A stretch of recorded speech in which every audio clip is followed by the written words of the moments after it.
Henry, I actually interviewed Max Altschuler, a good friend of mine, and we were talking about where does sales engagement intersect with RevOps? It was actually on a different podcast of mine, Uh-huh. A RevOps podcast, and out Uh-huh. of that conversation, we were basically talking about how data is the fuel for every go-to market engine and in every investment, and you can invest in sales automation. Obviously, outreach is definitely one of the leaders in that. But at the end of the Yep. day, if you don't have the right email and you don't have the right phone Yeah. number and you can't build segments and you can't Yep. identify your total addressable market and you don't have intent to understand actually who to prioritize within your ICP, it Yep. doesn't matter.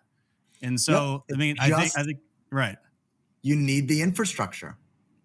right. All this stuff that we're trying to do, that we have big grand visions for, needs a foundational layer of an infrastructure. And I Yeah. believe that in the go-to-market world is data. The other thing that's pretty clear to me is there's this Jeff Bezos quote where they asked Jeff Bezos, like, what's going to change 10 years from now? Yep. And he goes, yeah, I don't really think that much about what's going to change, but I do spend a good amount of time thinking about things that I believe are going to be the same. Yeah. And he goes, when you start thinking about things that are going to be the same 10 years from now, it gives you the opportunity to invest a lot in those things today because you know they're not going to change. Right. And in his world, what he said was Amazon customers will always want the lowest prices and the fastest delivery times. Right. For the There's last no 20 way that years, that's what he's been saying. Yeah. yeah. And 10 years from now, no one's going to be like, I love Amazon.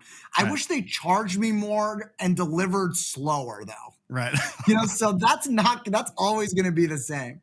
Right. So in our world, I think a lot about that question. And one of the places that is very clear to me is customers are going to want to be in front of potential customers of theirs when they are about to buy a product or service like theirs. Right. No question about it. No question. Everybody's going to want to be in front of their buyers as early as possible when they're in market for their types of products and services. You don't want to miss an opportunity. People are getting smarter about signing multi-year contracts, 3, 5, Yeah. 7-year contracts.